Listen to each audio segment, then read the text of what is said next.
s'il y a des moulins avec des Lego, mais ça peut s'envisager. Hein. Avec beaucoup de Lego, pourquoi pas. Vous disiez que c'est la première fois que vous codez? Vous êtes doué, je trouve. Hein. Vous êtes là depuis une heure? Même pas. Ça fait quoi? Ça fait 20 minutes. Donc en fait, c'est pas si compliqué à comprendre. Et vous en voyez l'intérêt?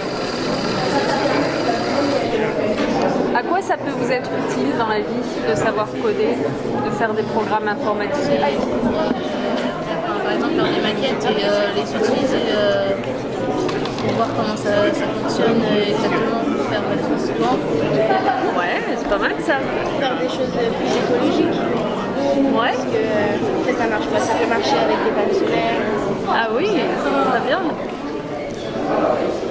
Bah, de manière générale, en fait, ça vous est utile pour faire fonctionner des choses, parce que en fait, l'idée c'est ça, c'est que vous donniez des ordres à la machine, qui les respecte. Et à partir du moment où c'est vous qui donnez les ordres à la machine, ça veut dire que c'est vous qui maîtrisez les choses. Et finalement, dans le monde de demain, si vous ne savez pas coder, si vous ne savez pas comment on donne des ordres à la machine, bah on peut très bien finir dans un monde où les machines deviennent folles, où elles font ce qu'elles veulent, ce qui leur passe par la tête, et en tout cas parce que vous voulez vous. Donc en fait, c'est à ça que ça sert. Et demain, en fait, comme on ne sait pas encore de quoi sera fait le monde de demain, si ça se trouve, il y aura 10 000 usages auxquels on n'a même pas pensé aujourd'hui. Parce qu'aujourd'hui, on voit à peu près l'intérêt pour fabriquer des jeux, pour, vous voyez ce que je veux dire. Mais demain, si ça se trouve, y compris dans votre vie de tous les jours, pour faire fonctionner des appareils domestiques chez vous, vous aurez besoin d'apprendre à coder pour leur dire quoi faire, etc. Donc c'est très important de l'apprendre quand vous êtes jeune. Vous voulez faire quoi dans la vie? Moi, je vais devenir biologiste. Architecte? C'est bien. Biologiste aussi, c'est bien. Comment tu dis? Pilote d'avion. Bien. Bah franchement, pour tous ces métiers, le numérique, vous en aurez besoin. Bon bah bon courage. Bonne réussite à vous. Mais, ce qui est impressionnant, c'est de voir à quel point les enfants s'y mettent vite. Parce qu'en fait, ils sont très familiers de cet univers-là, l'univers du numérique. Et là, avec l'introduction du codage, de la programmation informatique dans les programmes scolaires, on leur donne juste la possibilité de maîtriser cet univers et de ne pas être que des spectateurs ou des sujets, ce qui serait encore pire.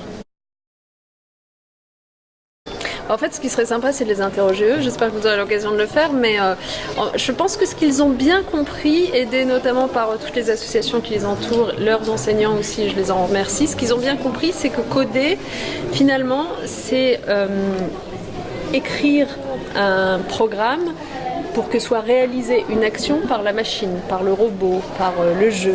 Donc en fait, coder, c'est maîtriser, c'est commander d'une certaine façon, c'est commander une action précise à la machine, au robot.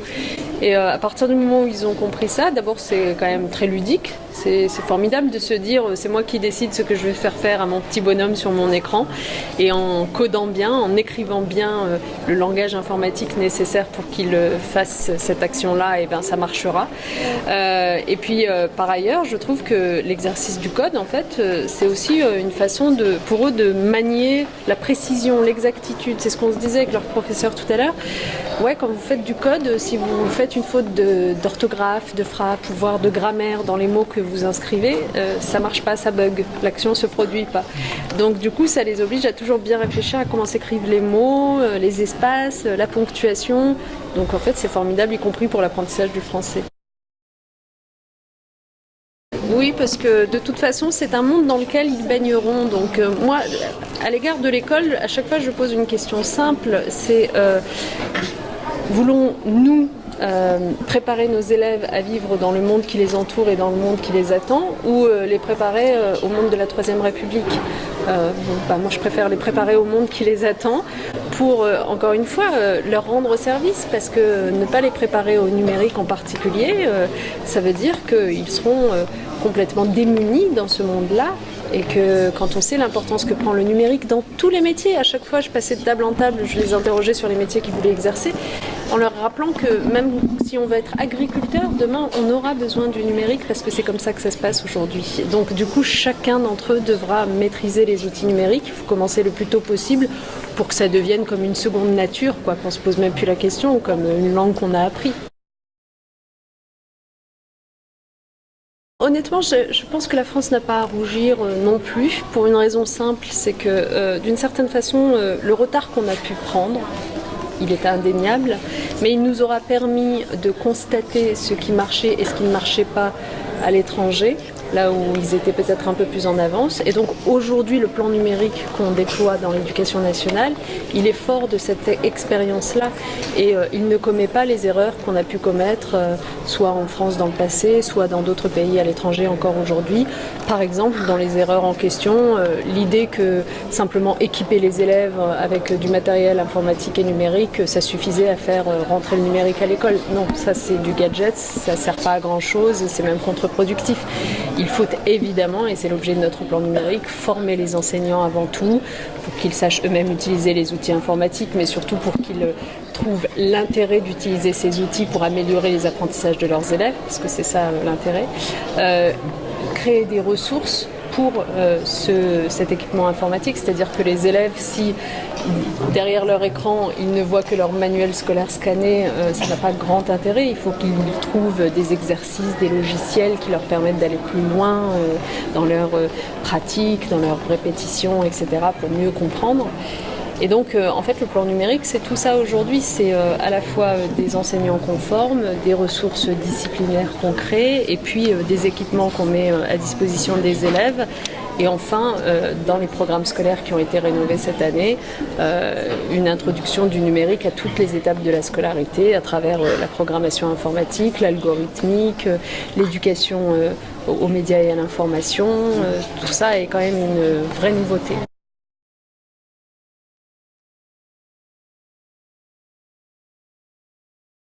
Bon, d'abord, moi, comme sur beaucoup de sujets, je pense que c'est toujours bien que l'école s'appuie sur ses partenaires. Moi, je ne sous-estime absolument pas les associations qui sont les partenaires de l'école. Et d'ailleurs, cette journée de Code Week, on l'a fait avec les associations. Elles sont nombreuses aujourd'hui. On devrait se réjouir d'avoir une telle profusion d'associations. Vous en avez vu plusieurs, Magic Makers et d'autres, qui se sont fait une spécialité, une expertise dans l'apprentissage du codage par les enfants. Et donc, du coup, ce sont ces associations qu'on fait intervenir dans les établissements scolaires et qui, en faisant apprendre les enfants en quelques séances à peine, en même temps font apprendre leurs professeurs. Ensuite, les enseignants sont formés. Il y a un plan de formation qui a été engagé l'année dernière, plusieurs jours de formation qui est reconduit cette année, qui concerne progressivement tous les enseignants. Donc vous trouverez toujours des enseignants qui n'ont pas encore été concernés. Mais après, l'idée, si vous voulez, c'est que dans notre monde de l'éducation, il faut distinguer ce qui est la formation en présentiel, c'est-à-dire que vous avez vraiment une formation physique avec un formateur, et puis ce qu'on appelle la formation en ligne. D'ailleurs, on parle d'une formation numérique, c'est pas non plus idiot d'en faire une partie en ligne, qu'on fournit sur le site Magister, qui est notre outil de formation en ligne de nos enseignants, et qu'on est en train d'enrichir considérablement avec de plus en plus d'enseignants qui y recourent. Donc moi, honnêtement, j'ai pas de préoccupation sur ce sujet. On fait le travail.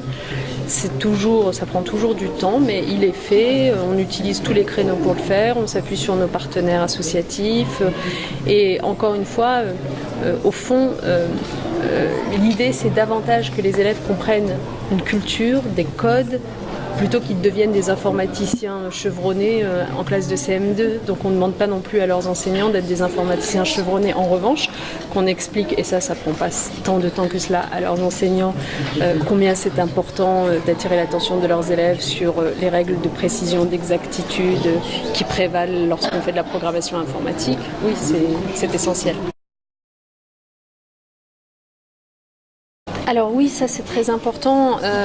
D'abord, c'est très important de communiquer sur les différents métiers, parce que moi je suis frappée de voir que la dénomination d'un certain nombre de métiers n'a pas évolué, alors qu'on sait qu'on est passé vraiment dans une toute nouvelle ère depuis quelques années à l'égard du numérique. Or, la dénomination de certains métiers est restée la même depuis 15-20 ans. Et donc, du coup, n'est pas forcément très attractive. Je pense notamment aux jeunes filles pourquoi est-ce qu'on retrouve si peu de jeunes filles dans les métiers du numérique? C'est aussi parce que la façon dont on nomme un certain nombre de métiers liés à l'informatique et au numérique les fait passer pour des choses très masculines en fait. Et donc aujourd'hui, on a besoin de revoir ces dénominations-là, on a besoin de communiquer sur les métiers du numérique et on a surtout besoin d'expliquer aux élèves, c'est ce que je tâchais de faire tout à l'heure, qu'il ne s'agit pas simplement des métiers du numérique à proprement parler, c'est-à-dire webmaster, designer, informaticien, etc. Il s'agit aussi de tous les autres métiers. Quel que soit le métier qu'on exercera demain, on aura besoin du numérique. On le voit au moment où le journalisme se fait plus uniquement sur papier ou en audiovisuel tel qu'on le connaissait, mais bien pour une large partie sur le numérique. Eh bien, c'est pareil pour moi qui suis responsable politique et dont une large partie de mon temps et de mon énergie est aussi consacrée aux outils numériques, ne serait-ce que pour pouvoir répondre aux citoyens qui nous interpellent désormais par les outils numériques. Et c'est pareil pour tous les métiers, quels qu'ils soient. Donc c'est pour ça que c'est très important que ça devienne une culture commune. Merci beaucoup. On fait la photo parce que...